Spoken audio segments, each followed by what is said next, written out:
few filmmakers have as solid a run as Reiner's early career, but also few filmmakers are that immediately eclectic. Adult dramas with big stars telling really great stories. He understood the big emotions. There's so many films and projects that he's been a part of that have left a lasting legacy. You hear about iconic moments in film before you watch. You're worried that it's been memed to death, so it's gonna land flat. But I found this true with Reiner films. Those moments are completely unassailable. Compare something like the hobbling scene in Misery with the Turn It Up to 11 and This Is Spinal Tap. You're amazed to think that that can come from the same director, and that was the magic of who he was as a filmmaker. I think with a Rob Reiner film, it is all about emotional truth. He was being authentic before anyone else was doing it. Without Rob Reiner, this movie feels like a regular political drama. With his touch, what we get instead is this like very human story of two people who found themselves in this extraordinary circumstance. Did he lend his celebrity to things? He absolutely did. But he would also put on a little rubber hat and some rubber gloves and scoop corn into styrofoam plates for the homeless. And I happen to know that because I worked on a couple of serving lines with Rob Reiner, Rob and Michelle Reiner for that matter. Having a director like Rob Reiner have his catalog be so varied and so eclectic, it is very, very rare. Completely different films with completely different ways to steal your heart. Maybe you could come over and read it again to me tomorrow. As you wish. Today on Critical Thinking, we'll look back at the career of Rob Reiner.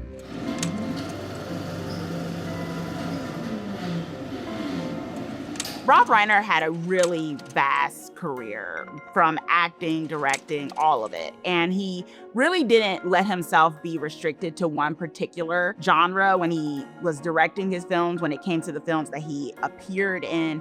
And I think that really just shows the vastness of his creativity. I'm a child of the 70s, so I grew up watching Rob Reiner on All in the Family. And when he pivoted into filmmaking, what was fascinating to watch over the course of the next decade or so was that he was making one really great movie after another that had nothing to do with the one that preceded it. He defies categorization. He's not making it easier for you to decide, yes, this is what a Rob Reiner film looks like. He made us believe in movie magic. You know, he really seemed to understand that movies could be fantasy, but they could also be really serious. And he made you appreciate the joys of filmmaking. Stan, give Ben the bread. Why must you always yell? Who was yelling? You were. That was not a yell. That was a yell. His mother was a yeller. He's still hearing her. How could I hear her? You drown her out. Rotten Tomatoes has been finding the reviews of Rob Reiner films that came out decades ago and including that in the Tomatometer. Those reviews should count, and now they do. I love so many of his movies, but the one I go back to the most is 1984's This Is Spinal Tap. It's a movie that made me love music and documentary. And it's also just one of the funniest movies of all time. I know somebody's gonna come at me with like, well, what about this movie? What about that? No, it's Spinal Tap. I have watched that movie probably in the last month at least 3 separate times, found something new to laugh at every single time I've watched it. Simple, beautiful, classic. It does look like, black leather. You can see yourself in both sides. I would say, how much more black could this be? And the answer is none. None more black. To find out that there are bands back at the time when this came out who called Rob Reiner and were like threatening to sue because they were like, this is based on us. It's insane to read all the stories about how musicians really felt seen by this movie in some of the worst ways. Why don't you just make 10 louder and make 10 be the top number and make that a little louder? These go to 11. The fact that Rob Reiner was directing but is also in the movie as an outside observer, taking it to this other unspoken kind of meta level. My name is Marty DeBerge. I'm a filmmaker. I make a lot of commercials. That little dog that chases the covered wagon underneath the sink, that was mine. It's genius. It's a genius movie. I don't say that often, but it's true. So the sure thing often gets passed over, it's between Spinal Tap and Stand By Me, and it maybe didn't have the cultural impact of When Harry Met Sally, but I think it deserves its moment in the spotlight as a great early film from Rob Reiner. I have a credit card. I have a credit card. Oh. My dad told me specifically I can only use it in case of an emergency. Well, maybe one will come up. John Cusack and Daphne Zuniga play college freshmen. They immediately can't stand each other, but then of course get stuck sharing a backseat in a cross-country trip over Christmas break. Their arguing gets so intense that they get kicked out of the car by the people giving them a ride. They have to hitch the rest of the way, and of course, inevitably, fall in love with each other. How would you like to have a sexual encounter so intense it could conceivably change your political views? This movie is smart and charming and sweet. Cusack and Zuniga, both the beginning of their careers, have a lot of chemistry. Coming off of Spinal Tap, I think it could have been very easy for him to do another sort of improvisational comedy, and it's from here that he's able to do When Harry Met Sally, that he's able to do Stand By Me. The Sure Thing might not be anybody's favorite Rob Reiner movie, but it absolutely counts as one of his best ones. One of my favorite Rob Reiner movies is by far Stand By Me. I have this thing about unsupervised kids going on adventures. There's such a freedom about that. And this one has the amazing River Phoenix and Will Wheaton, Corey Feldman, and Jerry O'Connell. I think the cast is wonderful. And I think this movie, it's about, I want to say, growing up too fast almost, like kind of trying to enjoy your youth while you have it. I was one of those kids who walked along the railroad tracks with my brothers, getting up to no good. I never found a dead body, but I did find some run-over frogs. We found them. We got dibs. Oh, we better start running, Eyeball. They got dibs. I think what I liked about it was this is a view of childhood that I never got. When I was watching a lot of old Hollywood films as a kid, they were all about adults and society people. This was the first time that I actually saw something that placed kids in a period setting. Each of them had something going on in their lives, and they weren't from the most elite circles. They're regular kids cussing, they're looking at magazines, they were beating each other up, and they were telling stories. And Lardass just sat back and enjoyed what he'd created. A complete and total barforama. He always was able to tap into the authentic human nature aspect of it, whether or not that made people look selfish or angry or afraid. And I think he did it in a way that was loving. He just has this way of telling basically human interest stories. And as a journalist, I love human interest stories. And I think he really knew how to direct kids at that time as well. And he did like an amazing job at it. I'll see you. Not if I see you first. Reiner's ability to modulate between genres comes down to his ability with actors. Hello. My name is Inigo Montoya. You killed my father. Prepare to die. That line, my name is Inigo Montoya, you killed my father, prepare to die. I mean, it rolls off the tongue. I just know it. I own it. It is a beautiful film. I have less to say critically about it because it is an adolescent touchstone for me. I actually haven't revisited it in a while, and I want to. Totally, and in all other ways, inconceivable. It was long believed that they were never going to be able to film William Goldman's book that it's based on because it's a story within a story where it's being interrupted constantly by the author. And Rob Reiner got told by a million people, like, you're never going to be able to make this movie. And the fact that he did is just a testament to his artistry. Reiner's films are just the ones you grow up with. You grow up with these films, and then sometimes you revisit them and you see the layers of depth that can be peeled back on top of what is a massively entertaining movie. And I think that's what makes him special. Have fun storming the castle. Think it'll work? It would take a miracle. Bye-bye. My favorite Rob Reiner film is definitely going to be When Harry Met Sally. Rob Reiner happened to make that film just about the time that my wife and I, then my girlfriend, were getting married. And it was this romance in which we saw elements of ourselves. What happened? What's the matter? Harry came over last I night. went over to Sally's last night. Because I was upset that Joe was getting married. And one thing led to another. And before I knew it, we were kissing. To make and a long then story short, we did it. They did it. It's just a funny, beautiful film that I think reflects how Rob Reiner saw the world. Oh! Oh! Oh! Oh, God. Oh.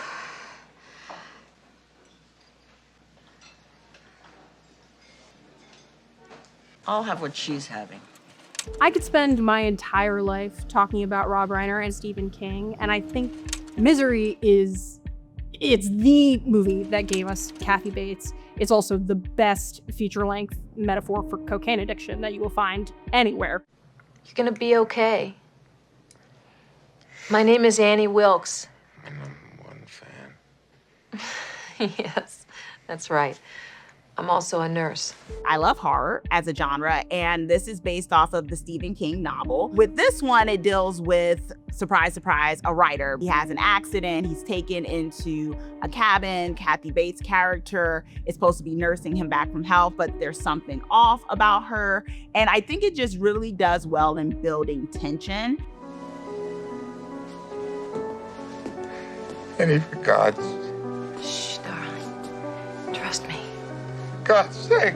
It's for the best. Annie, please! Kathy Bates, geez, that character could have gone off the rails crazy, dopey, but Kathy Bates managed to give someone who was certifiably insane so much dimension.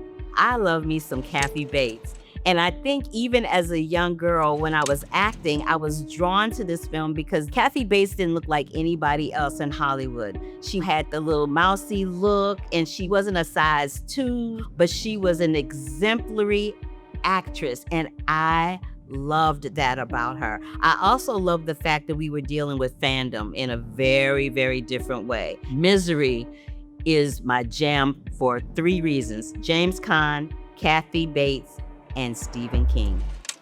A Few Good Men is in many ways a ridiculous movie, but it is, for a certain sector of film critics, certain sector of film fans, it is a seminal text. And I think that's because Tom Cruise is incredibly charismatic, plays a hotshot lawyer who loves softball, and yells at Jack Nicholson. That's cinema, baby.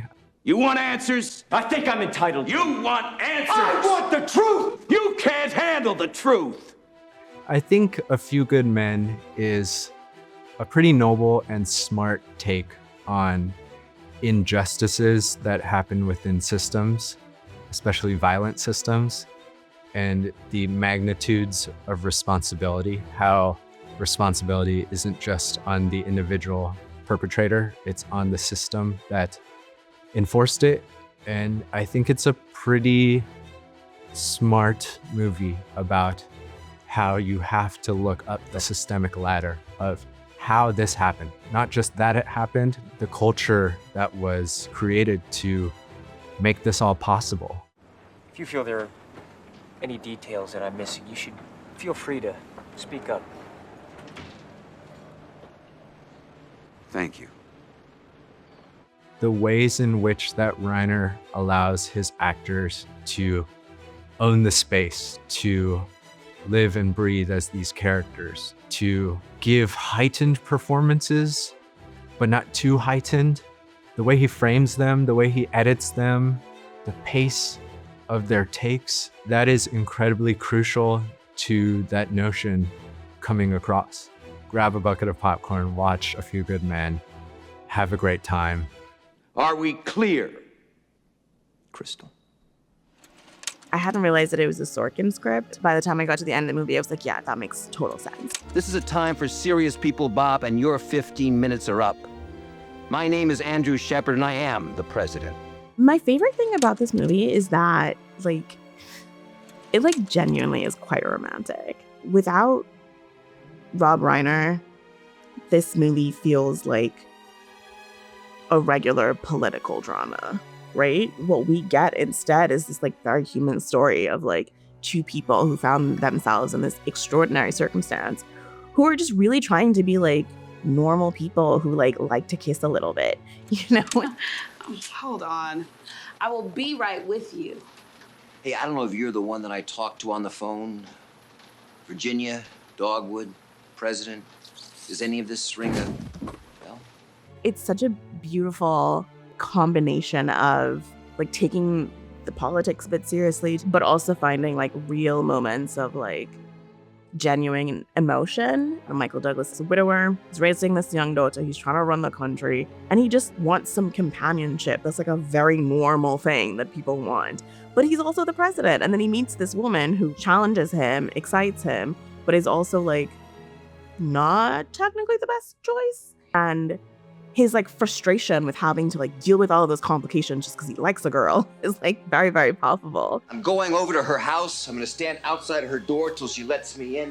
And I'm not leaving until I get her back. And how are you going to do that, sir? Well, I haven't worked that out yet, but I'm sure that groveling will be involved. It's the perfect marriage of like a Sorkin walk and talk and like a Rob Reiner romance. How Rob Reiner lived and what he gave us as a director and as an actor. Rob Reiner was one of the funniest actors I ever saw in my life. That's the way I think Rob Reiner would want to be remembered rather than for the way he happened to leave.